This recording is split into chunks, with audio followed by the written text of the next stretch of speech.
안녕하세요. 반갑습니다. 오늘은 임대차 기간 동안 임대료의 인상과 인상 금액의 계산 방법에 대해서 알려드리겠습니다.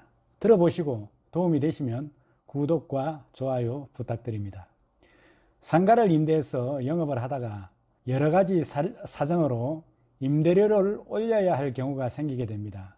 이럴 경우에 언제 어떻게 해야 될지를 잘 몰라서 서로 언쟁을 하다가 분쟁이 발생되어 막막해하는 경우가 많습니다. 오늘은 이럴 경우 어떻게 해야 되는지를 한번 알아보겠습니다. 첫 번째, 임대차 계약이 종료된 다음에 재계약을 하는 경우입니다. 이럴 경우에는 당사자 간의 합의로 임대료를 올리거나 내릴 수도 있습니다. 이때 임대료 인상 금액에 대한 제한이 없습니다. 서로 합의해서 적당한 선에서 결정을 해서 다시 계약서를 작성하시면 됩니다. 두 번째로, 임대차 기간 중에 임대료를 조정하는 경우가 있습니다. 이럴 때가 중요한데요. 이때는 임대차 보호법에서 정하는 규정을 따라야 합니다. 이럴 경우에 주택의 경우에는 모든 임대차 주택이 주택임대차 보호법에 해당이 되기 때문에 여기에 적용이 되지만, 상가의 경우에는 환산보전금이 상가임대차 보호법에서 정하는 일정 금액 이하여야만이 해당이 됩니다.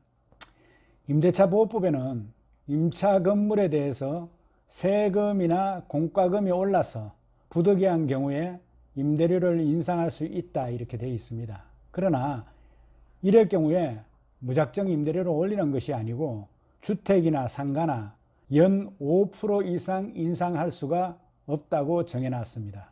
종전에는 주택은 5%고 상가는 여러 가지 변동성이 있기 때문에 9%로 정해놨는데요. 이번에 상가임대차 보호법을 개정을 하면서 상가도 임대료 인상 한도를 5%로 하향 조정을 했습니다.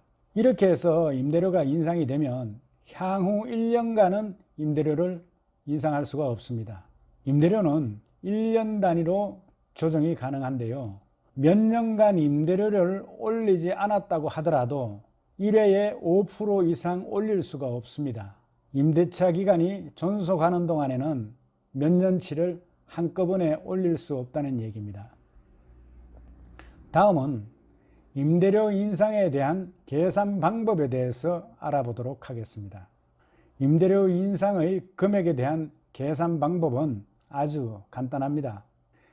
임대차의 보증금과 월세에 각각 5%씩 곱해서 기존 임대료에 더해주면 됩니다. 가령 보증금이 1억에 월세가 200만일 경우에 보증금 1억에 0.5%를 곱합니다. 그러면 500만 원이 되죠. 이 금액이 임대차 보호법에서 올릴 수 있는 한도 금액입니다. 그래서 이 금액을 기존의 보증금 1억에 더하면 인상된 보증금은 1억 500이 됩니다. 다음은 월세입니다. 월세가 200만 원이기 때문에 200만 원에 5%를 곱합니다. 그러면 10만 원이 되겠죠. 이 금액이 인상할 수 있는 한도 금액입니다. 그래서 이 금액을 기존 월세 200만 원에 더하면 인상된 월세는 210만 원이 됩니다. 이 금액이 임대차 보호법상 올릴 수 있는 한도 금액입니다. 또 여기서 보증금 인상분을 월세로 전환할 수도 있습니다.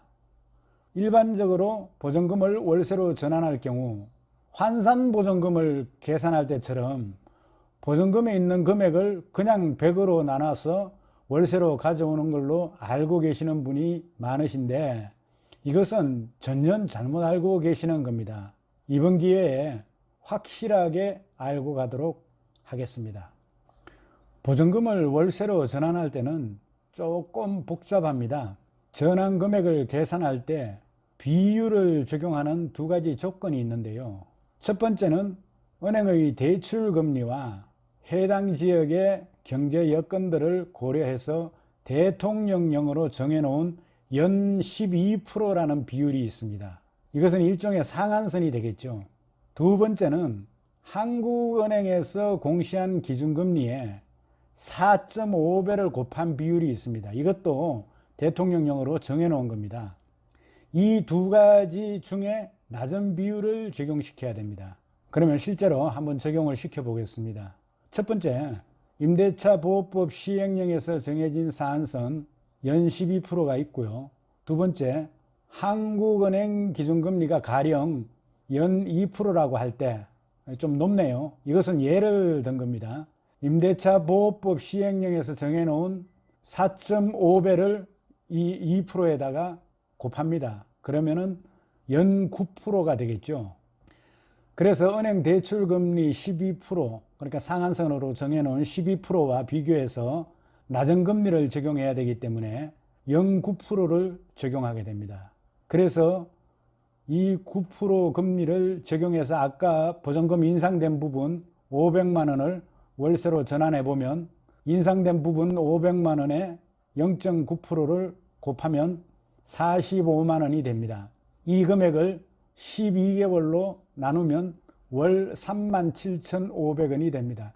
그래서 이 금액을 인상된 월세 210만 원에 더하면 되는 것입니다. 이렇게 까다롭게 보증금을 월세로 전환하는 이유는 이러한 규정이 없으면 임대인이 임의로 과다한 비율을 보증금에다가 적용을 했어. 그래서 임차인에게 요구를 할 경우 이로 인해서 임차인은 피해를 볼 수밖에 없습니다. 그래서 이러한 피해를 방지하기 위해서 대통령령으로 정하는 범위를 초과할 수 없도록 그 산정률을 제한하고 있는 겁니다. 또한 보증금을 월세로 전환하는 경우 당사자 간의 합의에 의해서 임대차 기간 중에 언제든지 보증금을 월세로 전환할 수도 있고 또 월세를 보증금으로 전환할 수도 있습니다. 그러나 당사자 일방이 보증금과 월세를 전환해야 되겠다고 원하더라도 상대방이 이를 승낙하지 않으면 전환할 수가 없습니다. 좀 복잡한가요? 자, 다시 한번 그러면 정리를 해 보겠습니다. 첫 번째, 계약 기간이 만료가 되어서 재계약을 할 때는 당사자 간의 합의에 의해서 임대료를 결정하면 된다. 두 번째, 계약 기간 중에 임대료를 인상할 경우에는 주택이나 상가나 연 5% 범위 내에서 인상할 수 있다. 물론 이제 상가는 환산 보증금이 일정 금액 이하일 경우에만 해당이 되겠죠. 그 다음에 세 번째, 임대료 인상 계산 방법에는 보증금과 월세에 각각 5%씩 곱해서 기존 임대료에다가 대주면 된다. 네 번째, 보증금을 월세로 전환하는 경우에는 보증금 액수에 임대차 보호법 시행령에서 정한 연 12%와 한국은행 기준금리의 4.5배를 곱한 금리 중에 낮은 금리를 곱해서 전환한다. 이거 꼭 숙지해 놓으시기 바랍니다. 자, 이렇게 해서 차임의 증가 시 임대료의 계산 방법과 보증금과 월세의 전환 방법에 대해서 자세하게 알아보았습니다. 도움이 되셨으면 구독과 좋아요 부탁드리겠습니다. 감사합니다.